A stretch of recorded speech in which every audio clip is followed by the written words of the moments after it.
Hi, and welcome to our press conference today. I'm Dan Brissett. I'm the president of the Environmental and Energy Study Institute.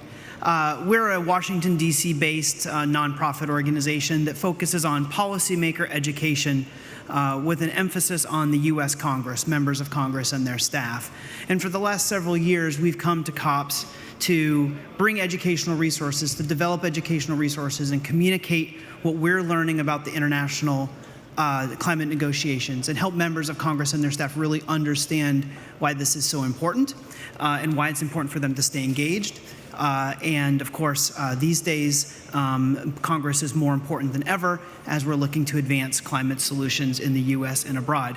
We've assembled a really impressive panel today, and I'll introduce them as we go. We will have time for questions, of course, and so I'm really looking forward to that. I would like to introduce our first speaker. Serena McElwain is the Secretary of the Maryland Department of the Environment. Serena, thank you for joining us today. I'll turn it over to you. Thank you so much. Thank you for this opportunity to highlight the critical role that subnational governments play in tackling climate change. The need for bold action could not be clear. This is our time, and I have to say, in Maryland, we are not waiting for anyone to make this happen for us. We are stepping up, we are leading, and we are showing the world what we can achieve when states come together to push forward on climate action. So why does it matter for Maryland's leadership and the leadership of all states across the United States? It matters. It matters that we're here at COP29 because when you have states coming together, that unique power that we have to deliver results on the ground is so essential. We know that right now the stakes are high. In Maryland, our communities are feeling the impacts of climate change every single day. We see rising sea levels along our coastlines, more extreme weather threatening our homes and communities, the health risks that are mounting from polluted air and water. This crisis is not far off. It's not hypothetical. It's here, it's now, and it's personal. And that's why Maryland, under the leadership of our governor, Governor Westmore, we have taken the most ambitious steps to ensure that we are addressing climate change more than anyone in this country. We're aiming for 100% clean energy by 2035, and we're on track to reducing greenhouse gas emissions 60% by 2031. And we're doing all of this not just because it's the right thing to do, but we're doing it because we think and we feel that it's the only thing to do, the only way to move forward. We're creating jobs, we're building our clean energy economy, and ensuring that our climate policies include everyone, especially those who have been left behind for far too long. Our participation in forums like this at COP29 is so essential because we're bringing the voices of real communities and real progress to the table. We are the ones implementing the solutions today that the world will rely on tomorrow. And if we want to inspire other states and nations to take action, we have to show them that it is possible, that it is doable, and that it is not just some lofty goal, because we're doing it right now in Maryland. What Maryland is doing is proof that states can be powerful engines of innovation and change, from electrifying our transportation sector to building a more resilient coastal communities. We are showing that we don't have to choose between economic growth and environmental protection. They go hand in hand. And when Maryland steps onto the global stage here at COP29, we bring with us a message that a sustainable, just, and thriving future is within reach for everyone. Finally, the work of the subnational governments is a reminder that we're all in this together. Climate change does not stop at state or national borders, and our response can't either. At COP29, Maryland will join forces with other states regions, and cities from around the world working to build a powerful coalition for change. We will push for policies that go beyond promises, that deliver results, and that put us on the path forward so that we can have a better tomorrow. Thank you. Thank you, Serena. I'm a Maryland resident myself, so it's always great to see my state's leadership showing up at COP. Next up, we will hear from Wade Crowfoot. Wade is the Secretary of the California Natural Resources Agency. Wade, thank you so much for joining us today. Thanks so much for having me. So this Conference of Parties is obviously structured to enable nations to negotiate with one another to increase the global ambition to take action to confront climate change. And while that's necessary, it's not sufficient. We know that most places around the world are actually not achieving or not on track to achieve the commitments that they've already made several years ago in Paris.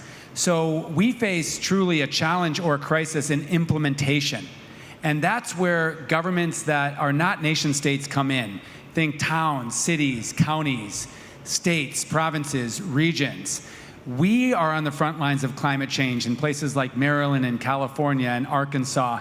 And we understand that we have to move faster and we have to move further to actually confront climate change and implement the solutions that we know we need to put in place. So we are at COP really making the case that the world needs strong platforms of implementation, of partnership across borders to help each other move, again, further and faster. You know, we are in a race against time, whether it's flooding in Brazil and Spain, or drought in Sudan, or wildfires in my home state in California. We know we have to do so much and so much more quickly to actually stabilize the climate. And so we're going to do that. We're going to run that race together. It's not a competition. We either win together or we lose together. That's really our message. I'm also excited to share that in the United States, these subnational governments will maintain progress, regardless of who leads the federal government. 24 states across our country are led by governors that are driving on climate action, representing 55% of the population and 60% of our GDP. And that progress will continue. And that progress will support this broad international collaboration that's taking place. So we are excited to be here, and as I say sometimes, I'm proud of our collective progress with so much more work ahead. Thanks, Wade. It's great to have California on the panel. The 5th largest economy in the world is the largest state of the United States. So amazing that you're here and that you're part of a larger California delegation. Next, we'll hear from Mayor Melissa Logan from the great city of Blytheville, from the great state of Arkansas. Mayor Melissa, thanks for joining us today. I would like to say thank you for having me here as well. Unlike California, we're not the largest. We're one of the smallest and one of the poorest state in the United States. And so I'm here from a different perspective. We called for a multi-level action. I represent the lowest level. I represent small cities along the U.S. and those that are represented in the world. But I'm not only here advocating for the city of Blytheville. I'm here advocating for an organization I would like to call Mississippi Rivers Cities and Towns Initiative. What this initiative is, it's 105 mayors along the mighty Mississippi River that care about what happens to our water, what happens to our most critical infrastructure. The Mississippi River is responsible for a gamut of things I don't think the world actually realizes. But 1 in 12 persons on Earth get their commodities from the Mississippi River. We feed 1 in 12 on Earth. To me, that's a powerful statement. And I get to participate in that infrastructure.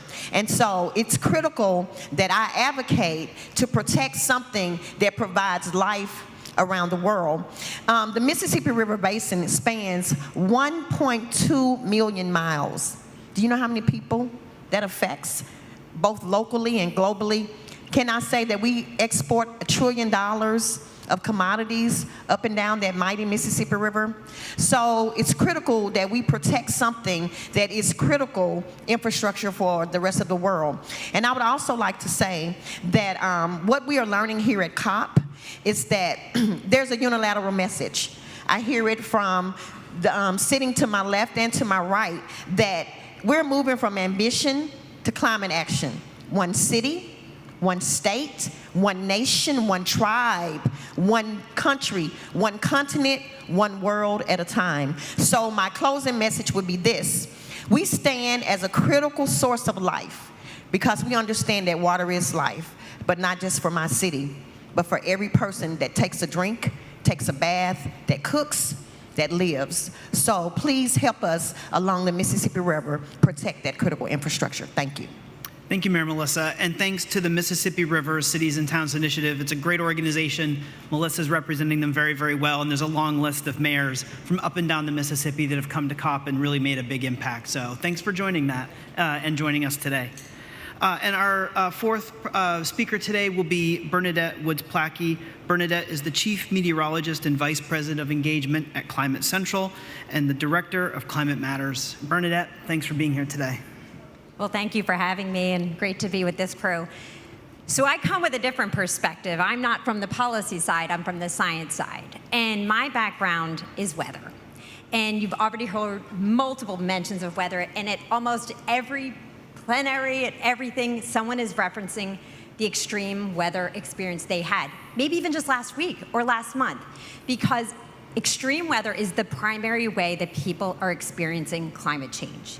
And it's also a way that people are moving forward. It's opening minds, it's changing opinions, it's forcing people to reevaluate. So in my office, Climate Central, we're a nonprofit, we're a non-advocacy group, really focused on science for communication purposes. And one of the key things we do is we help to advance attribution science. And for those who don't know what attribution science is, it's how we can now quantify the role of climate change within individual extreme weather events. And we work in a great partnership with World Weather Attribution and others in advancing that, Yale and a whole group of communicators. And the thing is, we are now at a point in the science where nearly every extreme heat event has a climate change fingerprint in it. The flooding events overwhelmingly have a climate change fingerprint on them. And even the extremes with the wildfires, the droughts, the evidence has just become so clear. And the science of extreme event attribution, I mean, I can get geeky if you have questions on that, but it has advanced so rapidly in the past 20 years that we're now at the point, Climate Central has launched, it's called the Climate Shift Index. You're welcome to go to our website. It can quantify the role of climate change in temperatures every day, everywhere, and also ocean temperatures every single day. So that's how much we know. And there's a lot going on in these hallways, a lot of people trying to do some great work. But the reason this entire event exists is because our knowledge of the science. And so I'm here to answer some questions about science and how we can move our public understanding forward through communication on science and weather in particular. Thanks, Bernadette. And we have three pretty diverse geographies, and California itself is a pretty diverse set of geographies, but we have very diverse U.S. geographies represented on the panel today, and Climate Central develops resources that helps local meteorologists, people in those geographies explain what's happening to them in the weather to the people, their friends and neighbors. And it's tremendous resources. I encourage everyone to check that out. This is a press conference, so we're going to take questions. I'm going to keep an eye out for hands going up. But while people are working up their courage, I'm going to start by posing this question. And Serena, maybe we'll start with you and then we'll work down the panel. We're hearing a lot about COP29 being the finance COP. But if you hear U.S. stakeholders, if you are listening to what they're saying on panels, even like this, it's a lot about what subnational governments, what states and local governments are able to do. It's about what businesses and the corporate sector is able to bring to the table, and it's about the power of public-private partnerships. From your perspective, Serena, what does that overlap look like? How do you reconcile the overall theme of the COP being finance, but what you're seeing at the state, local level, how you're working with corporates, and how you're developing public-private partnerships? What's that overlap look like? Yeah, I'm so happy and encouraged that we're talking about finance here at COP29. It is so important, particularly for Maryland.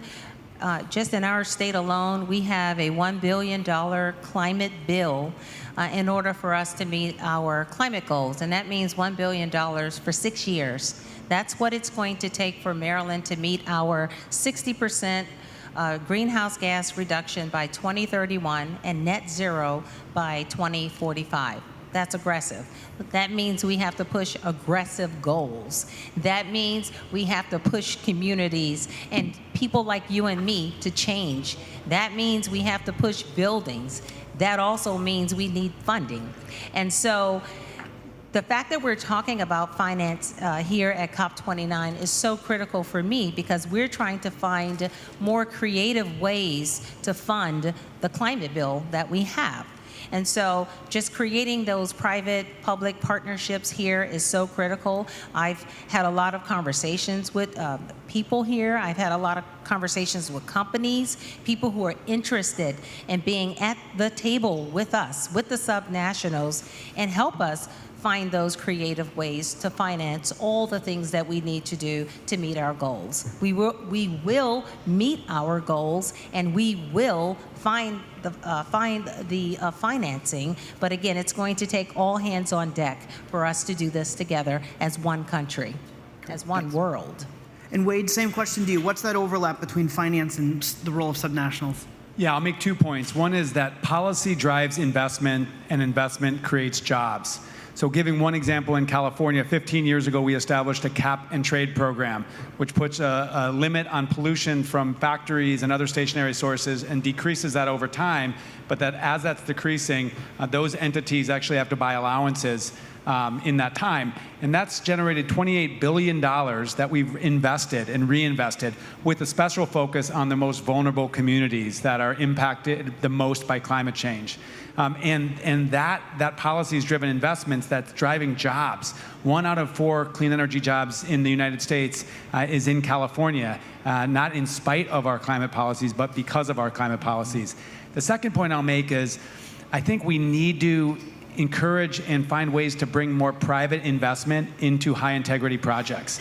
Give you an example in California. The Apple Corporation just invested with a nonprofit conservation group to restore this really important seasonal floodplain habitat along one of our rivers. Really important for fish and wildlife, but also to reduce flood risk downriver. And that was a public-private partnership. The state put in some money, and the Apple Corporation, to meet their goals, put in other money. We have to encourage more companies to be able to do more of those projects. When we're talking about the need that's been quantified into the trillions this week, we don't have enough public money. We need public and responsible private investment. Great, thanks. Mayor Melissa, same question to you. What's that overlap look like to you?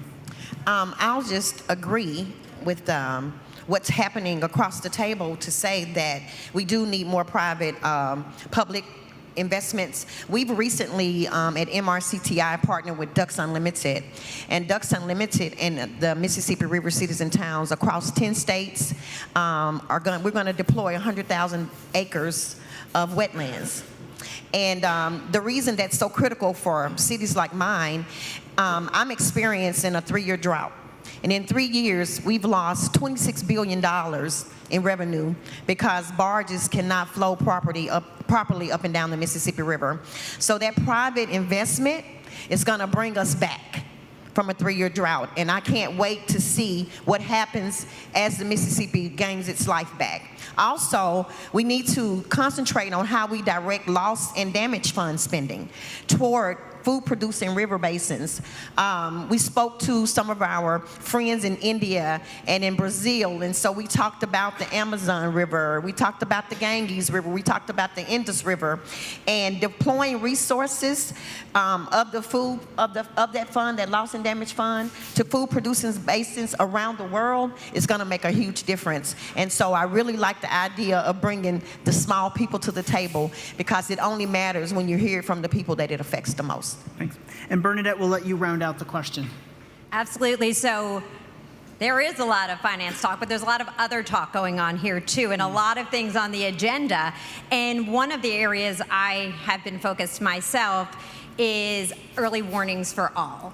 Because for those who don't know, I think most people know by now, but I hate to assume anything. So early warnings for all is making sure we have good data and information, warning systems, and that full bridge to communication and implementation when an extreme event is coming, or for even the ongoing changes that we see that lead to longer term droughts, or that are changing our health patterns, our allergy seasons, our extreme heat extending longer into the off season. So we need good warning systems for all to keep people safe and prepared. And that truly is the goal, to keep people safe and prepared. It works. When we have good data, when we have good information, when we have good communication systems and then implementation on the ground, we can save lives, and that is critical. And so early warnings for all plays out through several different aspects of what's going on here. One of the key areas is under the global adaptation goal that's being communicated right now. So we also know that our warming is at about 1.3 degrees Celsius on average, and this year, likely, almost guaranteed to be the hottest on record, is pushing over that 1.5 in an individual year. Now, that does not mean, to get scientific again, when we look at our overall consistent warming, it's an average of 20 to 30 years. So this year is showing what that looks like, and look how it plays out around the world with so many extremes that are already taking so many lives and livelihoods. The thing is, if we can't curb that, this doesn't just settle into a new normal. This is accelerating into a whole new world. And with every 1/10 of a degree, it gets harder to deal with. So that's where I'm spending a lot of my attention and time: early warning systems for all, adaptation, and it plays out in some interesting ways through gender equity, advancing that, also through forests and preserving them, food, water, health, and all of that gets banked under it. Great, thanks. We're running up to time, but we have a question from the audience, so please keep your question brief, and we'll ask for brief responses as well. We have a microphone right there for you. My name is Sibel Bulay. I'm from EcoIQ Turkey.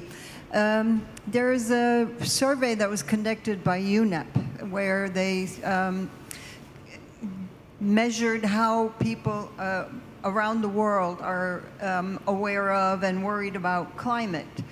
My own country came in number 3 at 77%, Mexico also at 77%, but we come to the US, 51% of Americans are concerned about climate. But we're hearing constantly about, level 5 hurricanes, tornadoes across Arkansas, blah, blah, blah. Now, I know Trump is going to ignore this, but when are the Americans going to wake up to the fact, number one, that they're seriously responsible for a great deal of it, and number two, it's hurting them, so do something about it. Thank you. Anyone on the panel like to take that? Wade? Well, first of all, I think a great many Americans do connect the dots, and you're right that this extreme weather is impacting all corners of our country, regardless of where you live and what your politics are. I think that there has obviously been an unfortunate trend of denialism in some corners of our country, and that's why science is so important. At the end of the day, what I'm seeing, certainly in our state, but in the rest of the country, is a growing awareness of the linkage between these extreme events and climate change. Great, thanks. Bernadette? And I'll add very quickly to that research. We do a lot of work with George Mason University and Yale University, who have a real good pulse on this. Overall in the United States, it's over 70% that are convinced the climate is changing, but those numbers drop off rapidly with human causation, concern, but then they shift really high with things like renewable energy, and actually education comes really high on that list. So to me, that shows most Americans know something's happening, they don't know exactly what. And there's this huge gap in communication and from some high levels coming down that I call building our climate IQ. And this is why communication is a key solution going forward. The more we can help people actually understand and understand how to move it forward, the more empowered they will be to do that. Great, thanks. This is real quick. Coming from the state of Arkansas, can I tell you they're more concerned about hunger and feeding their families and having a job than often climate. And so when we meet the most basic need, then the focus shifts. So I think that's why it's so hard in some areas of our country to focus on something that's intangible when the things that you need tangibly are not accessible. Thanks. And Serena, would you like to have the last word today on the panel? I'll say this. Sometimes you don't have, your question was, when are Americans going to wake up and see that climate change is an issue? We don't have to tell them. The weather is changing. The floods, the flooding, the heat islands, all the climate issues and changes that are happening in front of all of us, there will be a point where no one can deny it. We're almost there now because summers are gone. And on the East Coast where you have 4 seasons, we're down to maybe 1 or 2. Where you're supposed to have a lot of snow in some areas, there's 0. And so all these things are impacting families. And so right now the survey says 51% in America. I guarantee you, the survey may say that, but everyone's eyes will be open soon. And we hope that we don't have to continue to have these kinds of crises that are happening in order for people to open their eyes. But it is coming. Great, thank you. That about wraps us up. I'd like to say thanks to our participants today, Serena McElwain, Wade Crowfoot, Mayor Melissa Logan, and Bernadette Woods-Plackey. Thank you so much for joining us. I hope you all have a great and productive rest of your COP. Thank you very much. One last plug, the Environmental and Energy Study Institute, my organization, we publish a daily newsletter while we're here. It's called COP29 Dispatch. Hope you sign up for it. It's a great comprehensive resource with the U.S. policymaker community in mind. We do a lot of educational resources, briefings on Capitol Hill. We do articles, we do podcasts, we do issue briefs, we do fact sheets. Everything we do is free and available for the public, for policymakers, for the media. It's free and easily available at www.eesi.org. Thanks again, and thanks to everyone in our online and in-person audience today for joining us.